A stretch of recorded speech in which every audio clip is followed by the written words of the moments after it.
Bem-vindo de volta, você entendedor da lore do Warhammer que agora quer saber mais sobre o Império. Você já viu sua história e a sua origem e agora quer saber como ele combate os seus inimigos, e hoje vamos falar exatamente disso, dos soldados regulares das tropas estatais e das forças principais auxiliares de algumas unidades mais raras do Império Humano no Warhammer Fantasy. Mas antes eu tenho um elefante na sala para responder, que muitas pessoas já levantaram esse inquérito. E os elfos? E os elfos? Os elfos. Então, hoje eu vou comentar por que eu nunca vou priorizar os elfos para falar nos vídeos aqui, porque não faz muito sentido também, né? Primeiro é a criatividade nas facções. Você que gosta dos elfos, por favor, resume para mim como são os elfos negros. Ah, eles são muito bons. Eles são ótimos no mano a mano. Eles são ótimos à distância. Eles são bons em tudo. Aliás, eles têm magias poderosíssimas, pouco compreendidas e muito poderosas. Muito bom. Então, você ainda é fã do elfo, me fale como são os elfos superiores. Ah, eles são muito bons. Eles são bons no mano a mano. Eles são ótimos à distância. Aliás, eles são bons em tudo. Eles têm magias poderosíssimas, poucos compreendidas, mas muito poderosas. Muito legal. Então, fã do elfo, me diga, como são os elfos da floresta? Ah, eles são muito bons em tudo. Eles são ótimos no mano a mano, ótimos à distância. Aliás, eles são bons em tudo que eles fazem. Ah, e eles têm magias poderosíssimas, pouco compreendidas, mas muito poderosas. Legal, muito interessante. E como são aqueles elfos do futuro lá, os Aldari? Me explica, como é que são eles? Ah, eles são muito bons. Eles são ótimos no mano a mano, ótimos à distância. Aliás, eles são bons em tudo. E têm magias poderosíssimas psíquicas, pouco compreendidas, mas muito poderosas. Interessante. E aqueles Drukhari, que são os elfos negros do futuro, como é que eles são? Ah, esses aí são muito maneiros. Eles são muito bons. Eles são bons no mano a mano, ótimos à distância. Aliás, eles são bons em tudo. E eles têm magias poderosíssimas, psíquicas, pouco compreendidas, mas muito poderosas. Entendi. E aqueles elfos que são os elfos da floresta do futuro? Ah, cala a boca! Eu entendi! Deu! Eles são todos iguais. Ponto. Tirando pequenas, minúsculas diferenças superficiais, é tudo a mesma coisa. Tu jogou com um, jogou com todos. Deu. Não tem graça. Opa, 2. E a história deles, ainda para ser pior, para jogar sal na ferida, ela é baseada no Silmarillion. E aqui eu vou dizer, os elfos copiaram mesmo. Ah, toma banho. Os outros é tudo inspiração, mas os elfos é cópia. E o Silmarillion, ele não é um livro muito tranquilo de ler. Aliás, ele é uma mitologia fantástica sobre um universo já fantástico e mitológico. Então não dá para entender nada. E no Warhammer eles quiseram dar uma de pseudo-Tolkien e fazer uma história dos elfos do mesmo jeito. Então assim, não é uma história... Ah, no ano tal, o Almirante X enfrentou o Almirante Y numa batalha pelo domínio de tal sistema planetário, onde ele invadiu tal lugar e conquistou os planetas um a um numa batalha sangrenta que perdeu tantas mil almas élficas. Não. É uma coisa mais ou menos assim, ó. O Fluin Fluin Fun Fly, do deus da guerra deles, enfrentou o Shuribidá, que era o deus da destruição deles. E aí o Exu Olodum falou para esse Shuribidá: você fez errado, e o trancou no submundo. E o céu escureceu e tremeu, e os planetas entraram em erupção. E daí, o que eu tiro disso? Nada, não me ajudou em nada. Não é uma história cronológica, não tem um evento, não tem uma coisa. É só uma mitologia fantástica deles que não leva a nada. Assim como eu não consegui terminar de ler o Silmarillion, eu não vou ler a história dos elfos. Não.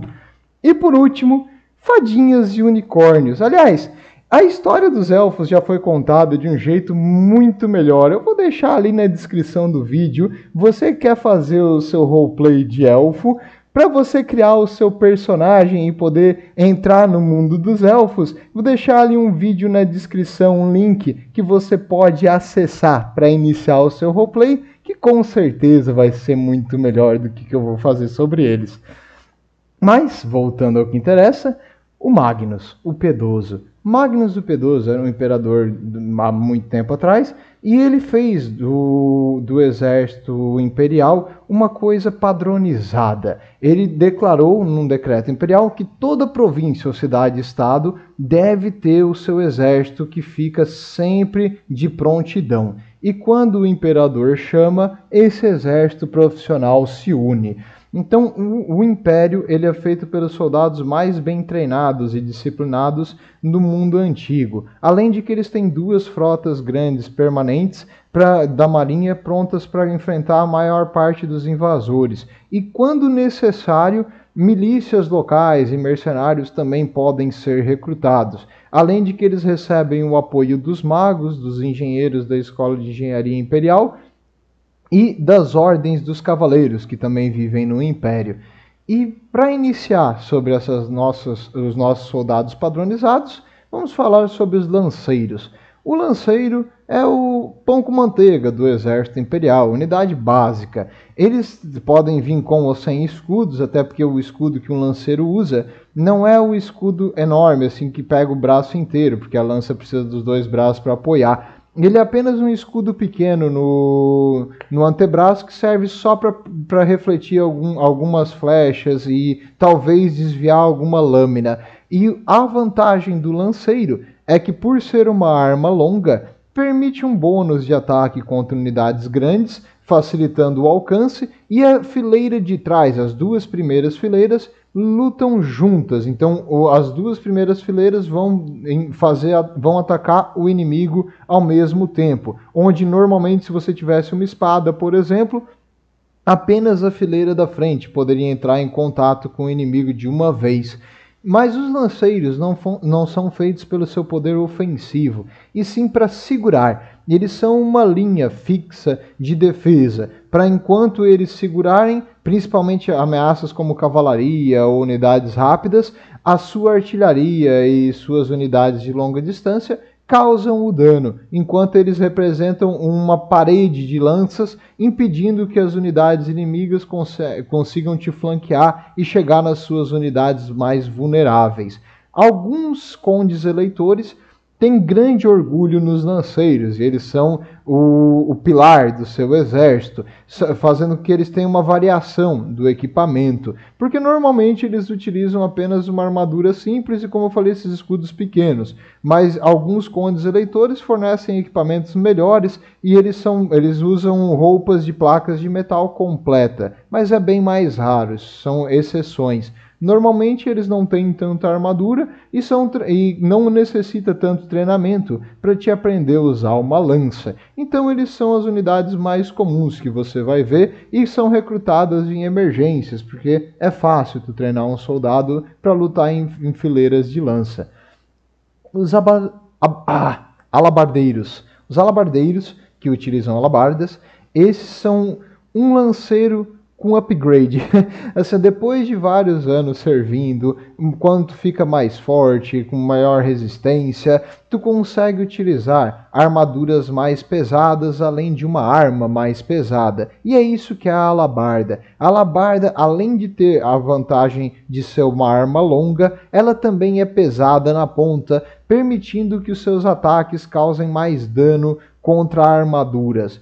Também, por ser uma arma longa, 2 fileiras conseguem lutar ao mesmo tempo. Então, eles fazem o papel dos lanceiros, porém com um potencial ofensivo também. Mas a sua função é semelhante aos lanceiros. Eles não são feitos para correr em direção ao inimigo, e sim para demonstrar uma linha, assim, uma parede de alabardas com pontas para segurar um ataque frontal de ogros, de cavalaria ou de criaturas grandes, além de que o seu machado também consegue causar dano até em guerreiros do caos, que tem a armadura dos pés à cabeça.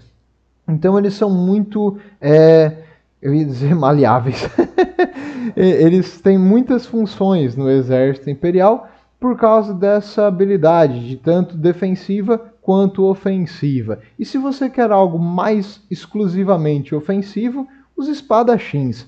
Os espadachins são unidades profissionais. O espadachim imperial ele é um dos mais treinados e de mais longa carreira no exército imperial, porque eles são especialistas no combate contra um. Então eles são feitos para lutar às vezes sozinhos ou separados da formação, mas a sua verdadeira força está em representar uma fileira que ataca em conjunto e um protege o seu colega do lado, fazendo com que em fileira aumente a sua força de combate, porque eles são treinados a lutar um do lado do outro, mas se necessário, eles também podem lutar de forma individual. Normalmente eles utilizam um escudo para desviar os ataques inimigos ou lanças inimigas e a sua espada porque eles preferem um ataque mais corpo a corpo. No caso eles têm a desvantagem de apenas um rank lutar por vez, mas eles são muito mais ofensivos do que tanto os alabardeiros quanto os lanceiros. Então se você quer uma unidade mais rápida, que consegue flanquear e não precisa estar em formação para ser efetiva, os espadachins vai ser a sua opção nesse caso. E uma coisa que você pode perceber tanto na arte quanto nos desenhos é que cada conde leitor tem o seu padrão de uniforme e não existe assim um uniforme assim um único padrão de vestimenta. Muitas vezes eles utilizam apenas chapéus ou a camisa de baixo com a cor do uniforme, podendo variar muito o tipo e o desenho. Alguns podem desenhar no seu escudo o coat of arms da sua casa nobre, alguns podem fazer do seu conde eleitor, alguns podem ter só um escudo normal sem nenhuma arte.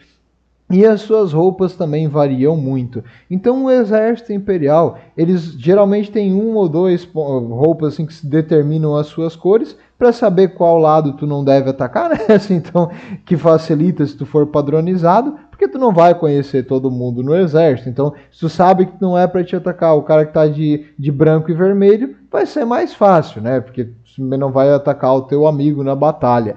Então, e muitas vezes exércitos de vários condes eleitores se unem contra uma ameaça. Então, por isso que é importante ter algum tipo de padronização, pelo menos na cor, para saber quem é o teu inimigo e quem é teu aliado. E as companhias livres, assim, ó, não confundir com as companhias livres de milícia. As companhias livres é um termo genérico para todo mundo que é um mercenário. Não importa se tu é um membro de gangue, não importa se tu é um soldado aposentado, não quer dizer se tu é um pirata. Tu vendendo o teu serviço para um conde eleitor para participar do exército, tu vai entrar nas companhias livres.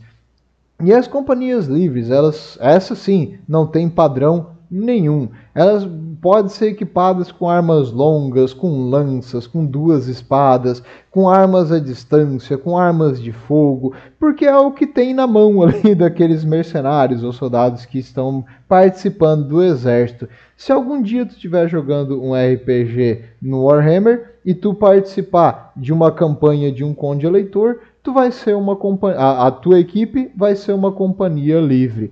Então, esses aqui são muito comuns também no Império e são as espadas à venda, que são contratadas quando é necessário. Agora sim, as companhias livres de milícia. Essas aqui são parte do exército imperial mesmo. Eles não são só mercenários, eles são cidadãos imperiais que foram convocados a servir o exército como tropa auxiliar. Eles não são tão bem treinados quanto as tropas estatais padrões, e no jogo eles podem ter dois tipos de armas diferentes. Então tu pode equipar eles com lanças para arremessar e uma espada curta. Tu pode equipar eles com uma alabarda e uma lança para arremessar, ou um arco e flecha e uma lança, para que eles consigam atacar à distância e também se defender de cavalaria ou de unidades grandes. Então eles são muito versáteis, essa é a palavra que eu estava procurando antes, versatilidade, que é o que o Império é. Ele é versátil, ele tem uma ferramenta para todos os problemas que você pode jogar contra ele. Mas essa versatilidade tem um preço. Eles não são soldados profissionais, então a moral deles e a armadura não é equivalente à dos exércitos regulares. Então não espere que eles vão durar muito tempo contra uma cavalaria pesada ou contra uma unidade de infantaria com uma blindagem boa. Mas eles vão causar dano e ajudar o seu exército a, aos poucos, ir matando o inimigo e derrotando ele pelo cansaço, que é o que o Império costuma fazer. Ele usa os números e assim poder de fogo superior para enfraquecer o inimigo até a sua infantaria conseguir vencê-lo. Os espada grande. Primeiro, não. Eles não estão tentando compensar nada. Os espadas grande são os soldados mais veteranos, mais fortes e com maior habilidade de combate. Geralmente um veterano do espadachim. Quando chega nesse ponto, o conde eleitor ou um nobre escolhe eles para ser seu guarda-costa. Esses guarda-costas são equipados, como eles são agora trabalhando para uma família nobre, com os melhores equipamentos. Então eles têm as melhores armaduras e as armas mais bem feitas no Império. E eles costumam utilizar espadas longas que são extremamente efetivas contra a armadura, pelo próprio peso da arma, e elas servem, assim, se tu botar só a ponta para frente, tu consegue também parar um cavaleiro que está vindo na tua direção, como se fosse uma lança improvisada. Então essa arma é versátil, não tão útil em ambientes fechados. Por isso eles costumam levar uma espada menor junto consigo, porque eles são veteranos no combate, como foi muitas vezes já dos espadachins padronizados. Mas agora com o seu equipamento melhorado e anos de experiência em combate, eles são uma força que você deve temer. Uma outra coisa interessante. Quando tu chega nesse ponto no exército imperial, se tu fizer algo muito grandioso, uma prova de valor, como derrotar um chefe de guerra orc, salvando a vida do nobre que te concedeu essa posição em primeiro lugar, por exemplo, ele pode te conceder o título de Sir, que aí tu viraria um Lord. Então tu evoluiria de nível de uma pessoa comum para um nobre. E isso no Império é o ápice tu conquistou a vida aqui, tu zerou a vida, parabéns.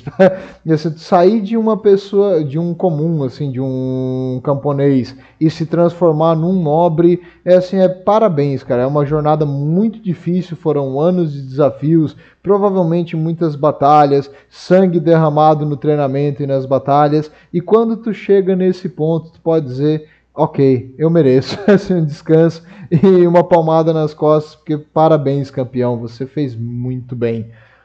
Os arqueiros, que assim, beleza, que os espadas longas são o que tem de mais pesado na infantaria imperial. Agora vamos falar sobre os escamuçadores, as tropas à distância.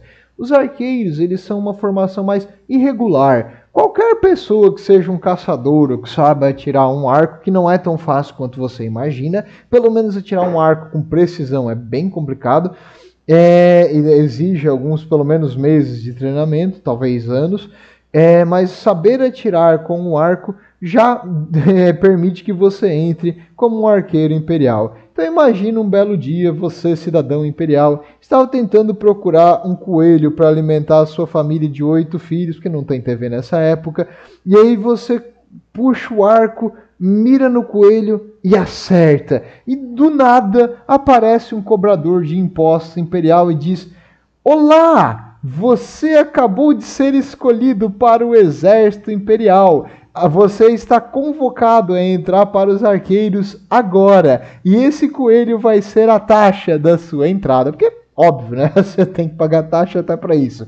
Mas você vai entrar agora no grande exército estatal imperial. E ali você vai ser uma força auxiliar. Os arqueiros não são o exército principal e também não são equipados como tal. Cada conde eleitor equipa seus arqueiros conforme é necessário.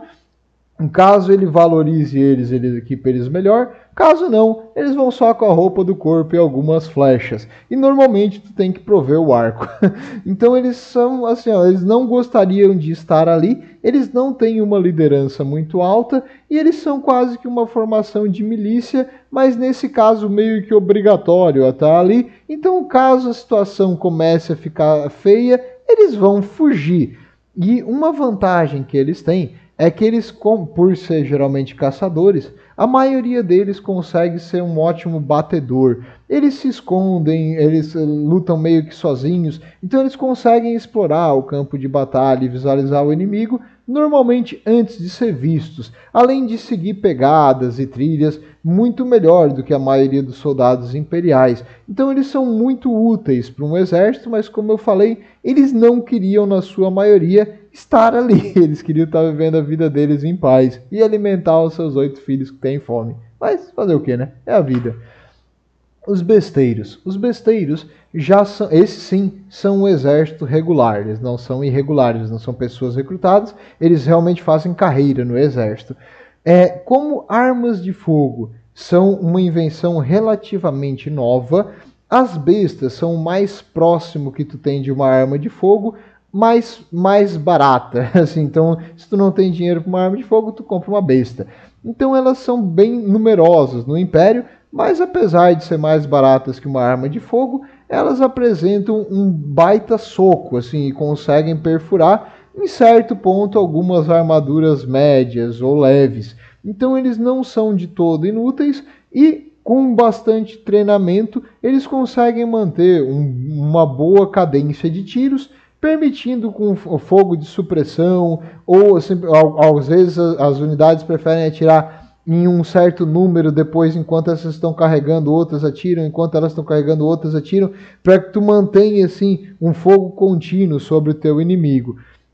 E como a besta também é extremamente fácil de mirar e atirar, no caso, ela não é fácil de recarregar, esse é o problema, mas mirar e atirar é muito simples, muito mais do que um arco, então isso permite que eles assim, também tenham um treinamento relativamente rápido. A parte mais difícil é aprender a recarregar essa arma, e no RPG tu vai ver que ela leva bastante tempo para recarregar, mas no jogo de mesa ela não tem tanto esse problema.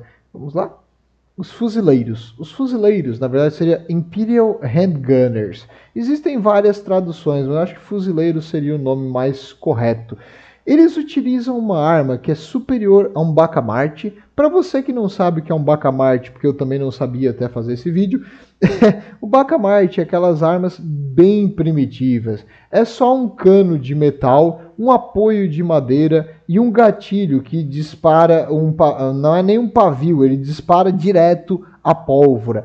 Então, para você botar ali, você não usa uma bala pronta, você soca a pólvora dentro daquele cano, depois, se você já tem essa tecnologia, um pedacinho de papel ou pano para manter essa pólvora mais vedada durante a explosão, depois uma bolinha de metal, você soca mais um pouco para deixar a pólvora bem compactada para que a explosão seja otimizada, você mira mais ou menos na direção do seu inimigo, e se tudo der certo, você vai acertar uma parede de concreto de 4 metros de altura atrás do seu inimigo, mas não vai acertar ele, porque essa arma tem uma precisão péssima. Isso é um Bacamarte, porque as balas ainda eram redondas, o cano não tinha assim o rifling, que seria como se tu cortasse ele em um formato de um parafuso, para que a bala vá girando e mantenha uma trajetória mais estável. Então ela não é uma arma muito otimizada,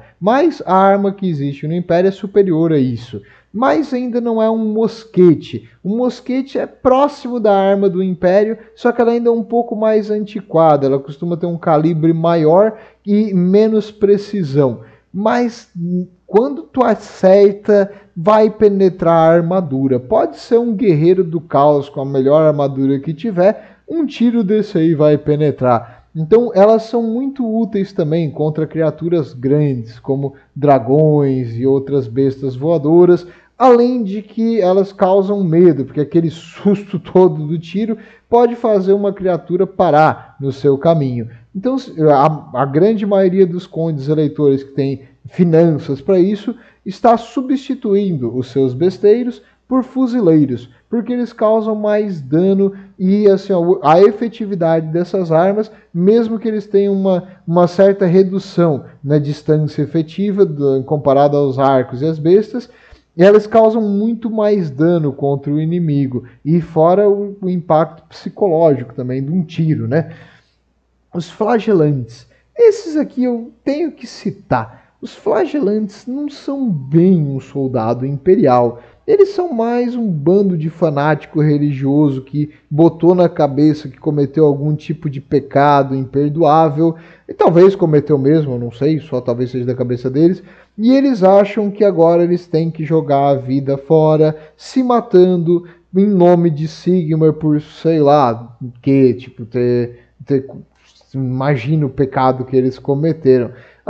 Assim, nessa época, numa sociedade extremamente fervorosa, religiosa, qualquer coisa é pecado. Então a maioria deles está fazendo isso é exagero mesmo, não é realmente um crime. Só que tu não tem como convencer eles que não precisa ficar se flagelando, passando fome e se jogar nas linhas inimigas para se matar. Então os flagelantes eles vão junto com os exércitos para enfrentar os inimigos de Sigmar, que os inimigos do Império são os inimigos de Sigmar. O lado bom é que eles vão lutar até a morte, porque é meio que isso que eles estão buscando mesmo. E dor e feridas não vai importar muito, porque eles já se flagelam o tempo todo. Se flagelar, quer dizer se machucar, se chicotear assim nas costas, se bater e tal, impenitência, geralmente para pagar algum tipo de pecado. Meio que não faz sentido nenhum, cara, assim, e isso não é meio que uma loucura religiosa. Se fosse no 40.000, o imperador teria expurgado, mas nós não estamos no 40.000, estamos no fantasia, e no fantasia a religião é bem poderosa, quase que uma idade média. Então sim, os flagelantes existem, eles vão lutar junto aos exércitos imperiais, até porque tu não tem como mandar eles embora, porque eles vão ficar seguindo o exército. E normalmente eles só seguem as ordens dos Battle Priests, que seriam monges de batalha. Monge de batalha é uma unidade herói do Império muito legal. Eu realmente preciso fazer uns vídeos só dos heróis, assim, das facções, porque eles são muito massa. E no caso, os flagelantes obedecem mais eles, não tanto aos comandantes normais. E eles não usam armadura, que, como eu falei antes, o objetivo deles é meio que morrer em batalha. Então não tem muito sentido eles usar qualquer tipo de proteção. Eles causam bastante dano, eles não vão fugir do combate, só que eles morrem como moscas. Então não espere que eles vão durar muito tempo numa batalha grande. Agora, o verdadeiro poder do Império não é nem a infantaria, nem o seu poder de fogo. O verdadeiro poder do Império é a cavalaria. A cavalaria é muito, mas muito boa. E alguns são nobres, outros são apenas soldados mais ricos ou veteranos.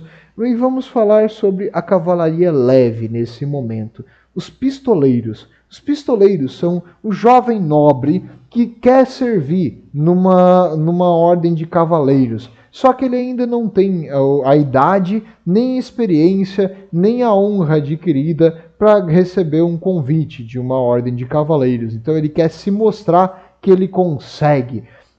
Para isso, ele compra um cavalo, algumas armas de fogo e ele vai cavalgar e tentar matar o máximo de inimigos possível, e eles servem como escoltas dos exércitos imperiais. O problema é que eles estão naquela fase ali de adolescentão, eles são um filho de um nobre, então eles foram bem criados a vida inteira, eles acham que são indestrutíveis e que são a melhor coisa do mundo. Então, assim como qualquer Skaven. Então eles imaginam que nada pode fazer mal para eles. E agora que eles compraram essa armadura incrível, essa espada de boa qualidade, tem esses 2 revólveres na cintura, eles querem usar essas armas. E é muito comum esses loucos aqui se jogar nas linhas inimigas sem ordens e morrer em grande quantidade porque não seguiu as ordens do comandante. Então eles são meio difíceis de controlar, e apesar de ser uma cavalaria considerada leve, os pistoleiros têm uma boa qualidade de armadura e de equipamento. E os batedores. Os batedores não são nobres, eles são veteranos que vão junto com os pistoleiros para tentar manter eles na linha. Na verdade, os batedores são mais experientes, eles são soldados mesmo, muitas vezes mais velhos, e que vivem como e que vendem seu serviço como batedores para o exército.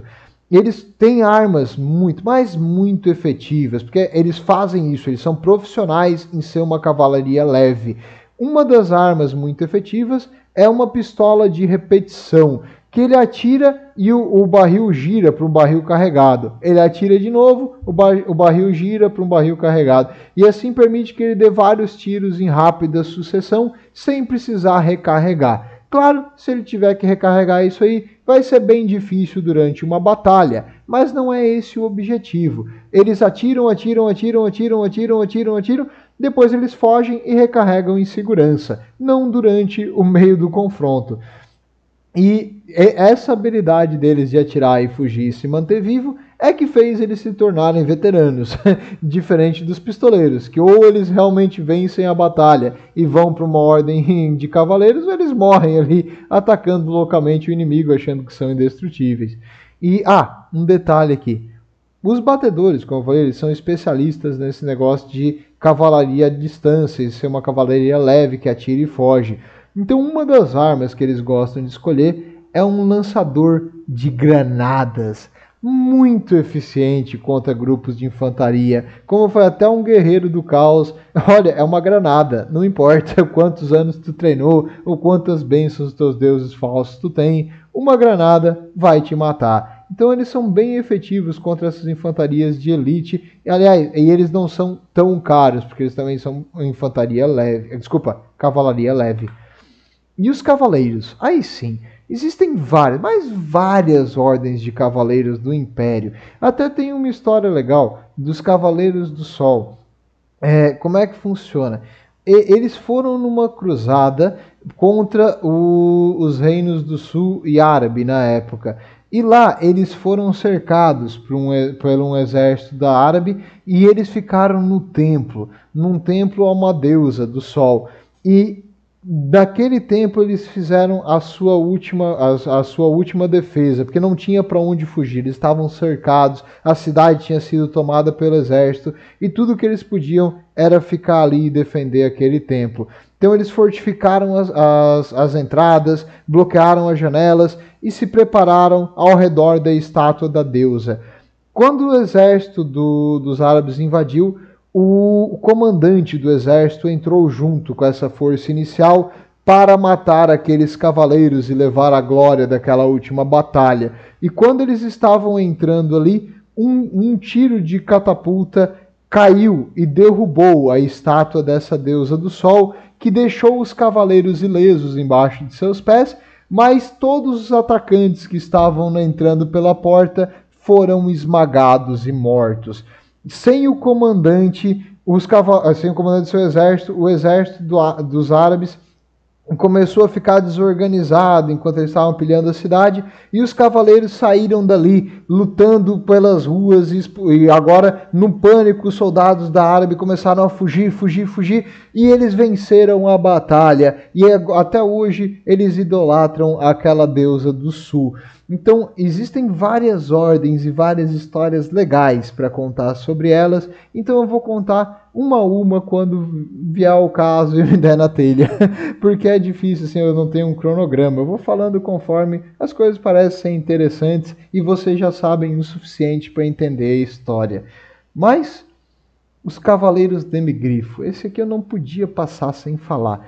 Quando tu é de uma ordem de cavaleiros, que são todos nobres, detalhe, tu só entra numa ordem de cavaleiros se for nobre, e há muitos anos tu luta naquela ordem. Tu é um ótimo guerreiro, tu é um dos mais nobres de todos, e tu é uma pessoa respeitadíssima. Talvez tu ganhe a honra de tentar domar um Demigrifo. Um Demigrifo é uma criatura muito nervosa. É uma mistura de leão, águia e galo de briga. E o galo de briga, obviamente, é a pior dessas criaturas. Eu não sei se tu já viu um, ele dá corridão em qualquer coisa que passa perto. Tu solta um pitbull, um galo de briga vai dar um corridão no pitbull. É incrível, eles lutam com qualquer coisa. Mas os demigrifos são assim. Eles são muito ariscos, muito nervosos e atacam quase tudo. Então, para te domar um demigrifo, tu tem que demonstrar a ele respeito, tu tem que demonstrar a ele que tu não tem medo, tu tem que demonstrar uma força de vontade, uma resistência, porque ele vai tentar te derrubar. E se tu cair, ele vai te cortar em pedaços. Então, não pode ter medo. Tu tem que fazer ele vencer no cansaço. Poucos conseguiram. Aliás, menos ainda foram os que tentaram, porque não dá muita vontade de tentar enfrentar um bicho desse. Mas o cavaleiro que consegue, ele vai ter um parceiro pro resto da vida, porque o demigrifo é uma criatura muito leal e nobre. Então ele vai lutar junto com o seu cavaleiro. E por que ele é um demigrifo? Porque ele não tem asas. Esses aqui não voam. O grifo de verdade voa. O demigrifo é um parente um pouco menor e que não voa. Mas não deixa ele ser um pouco menor que um grifo de verdade fazer você achar que essa criatura é fraca. Eles têm 3 ataques de força 5, e no impacto inicial isso aumenta, e o cavaleiro que está em cima desse demigrifo, na verdade, ele meio que só passeia. Durante o ataque inicial, a sua lança até afeta o inimigo, mas a principal fonte de dano é o demigrifo, além de que ele é um monstro. Esse monstro assusta as unidades inimigas e não adianta tu fugir de um demigrifo, porque ele vai correr mais rápido do que tu e vai te fazer em pedacinhos e tu vai virar alpiste para esse bicho aí. Mas ainda bem, eles são relativamente raros. Normalmente tu vai ver o cavaleiro montado em cavalos mesmo, não em demigrifos. Ainda bem, porque para os inimigos do Império, no caso que você não é, né? E a artilharia? Eu não vou falar muito de artilharia, porque artilharia é coisa de covarde, né? Assim, eu tenho um amigo do batalhão de artilharia. Assim, a artilharia é uma pessoa que quer ficar lá longe atirando, sem botar a cara em risco. Então, os canhões, como dos anões, eles são uma arma de maior precisão, que é ótima para derrubar alvos grandes. Os morteiros é uma arma já mais baratinha, de menor precisão, que é para tentar causar um certo dano em área, um pouco melhor contra infantaria, mas devido à sua baixa precisão, ela é só utilizada porque ela é mais barata. Então, caso você assim, não tenha recursos, você pode comprar um morteiro, é muito mais barato que um canhão. Todas as artilharias imperiais podem dar defeito, porque elas não são feitas com a mesma maestria que a dos anões. Então é muito comum uma arma dessa simplesmente não atirar, emperrar ou até explodir. Então ser assim, um soldado da artilharia não é tão seguro quanto tu imagina que fosse. Fora que tu vai atrair todas as cavalarias leves inimigas para tentar te matar. E no Warhammer também existem criaturas que voam, que também vão vir na tua direção. Então muito cuidado com os céus nesse caso aqui. E não se preocupe com criaturas vindo embaixo da terra, porque ratos gigantes que cavam buracos não existe, não se preocupa com isso aí. E o canhão de salvas. O canhão de salvas, também conhecido como Hellblaster, ou Volley Gun, que seria canhão de salva, foi uma arma feita, e era um protótipo ainda na época, onde aconteceu uma grande invasão das forças caóticas. E ela se mostrou muito, mas muito destrutiva contra aqueles soldados do caos com a armadura blindada, contra demônios enormes que vinham voando, porque elas são 3 tiros de canhão instantaneamente, e a máquina gira para mais 3 canhões carregados, onde ela tira novamente 3 tiros de canhão, e a máquina rapidamente gira para mais 3 tiros de canhões, e isso é devastador. São 9 tubos que atiram de 3 em 3 e devasta linhas inimigas de infantaria ou monstros, porque nada sobrevive aos tiros disso aí. O único defeito é que toda essa pólvora e todo esse mecanismo às vezes emperra, falha ou explode muito mais comumente que um canhão ou que um morteiro. Então, assim, é bom que você tenha seguro de vida e pomada para queimadura, porque essa arma não é muito saudável para você atirar. Mas que ela é efetiva, ela é efetiva. Quando ela funciona bem, ela devasta qualquer coisa que está na frente. E as baterias de foguete Hellstorm. Essa aqui você pode estar vendo, Hellstorm, a outra Hellblaster, a outra foi feita para invadir, para defender do caos. Então essa aqui também deve ter esse nome porque ela foi utilizada contra as forças demoníacas do imaterial, não é? Não. Essa aqui foi por causa da quantidade de palavrões que o Nobre, que foi na apresentação inicial do protótipo dessa arma, que estava mais ou menos uns 400 metros para trás da arma, falou quando o foguete veio na direção dele e quase o chamuscou inteiro, porque ele explodiu muito próximo, provavelmente até hoje ele não escuta de um ouvido. E detalhe, ele estava atrás dessa arma, então ele ofendeu ela tanto, mais tanto, que um dos nomes pegou, que é Hellstorm. E esse nome, assim, o que essa arma faz? Ela lança vários foguetes em rápida sucessão que causam uma explosão onde atingem. Se eles atingirem, eles são devastadores. O problema é que é um foguete. Tu não sabe muito bem aonde ele vai cair. Ele pode acertar o teu inimigo, ele pode voltar na tua direção, ele pode cair para o lado no meio de um lago e não fazer nada. Então é muito difícil saber aonde tu vai realmente atirar com essa coisa, fazendo dela ser uma arma meio ineficiente. Mas se tu estiver enfrentando uma WOG dos Greenskins, dos Pele Verde, e eles têm números acima do que tu puder contar, e tu arremessa isso aí, algum lugar daquele número infinito de Pele Verde vai cair esse foguete, espalhando medo, chamas e morte onde eles caírem. Então é só vantagem. Então, para inimigos muito, muito numerosos, essa arma é efetiva. Para inimigos únicos ou um alvo pequeno, não é tanto. Não espere que tu vai matar o general inimigo, porque a chance de tu acertar um no general inimigo é a mesma de tu acertar um no teu general. Então é melhor ter cuidado com essa arma aqui. Mas se ela atinge, ela causa bastante dano. E ok, achei legal, achei interessante. Mas assim, eu sou um grandíssimo covarde. Eu não quero só atirar a longa distância e ficar escondido atrás de várias linhas de lanceiros. Eu queria estar muito, mas muito protegido de tudo que está ao meu redor.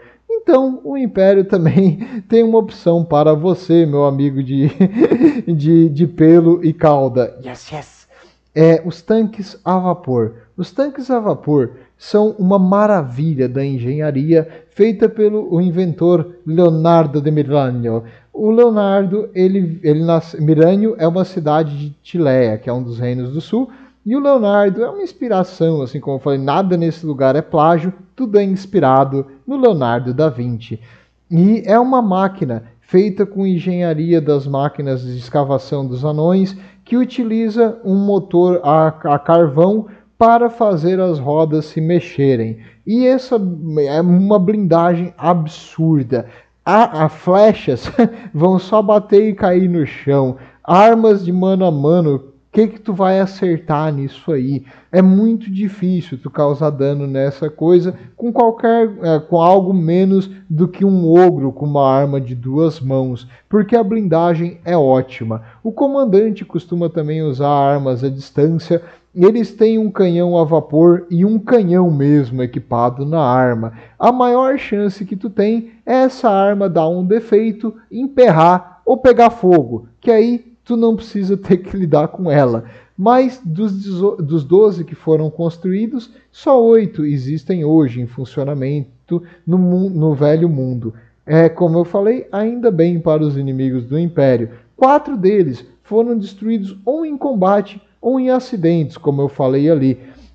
Fora que dentro desse negócio deve ser muito quente. E eles não têm um design padronizado. Alguns deles têm um canhão, outros deles têm uma torre onde vários atiradores, os fuzileiros, ficam em cima. Então eles são bem diferentes um do outro. Não pense que eles são um padrão, não. E assim, Marienburgo, aquela cidade livre que eu comentei da última vez, eles têm um desse de madeira, que assim, a blindagem é inferior, mas ele é bem mais leve e mais barato de fazer, que foi o que Marienburg conseguiu, porque eles não tinham o trabalho do Leonardo para se basear.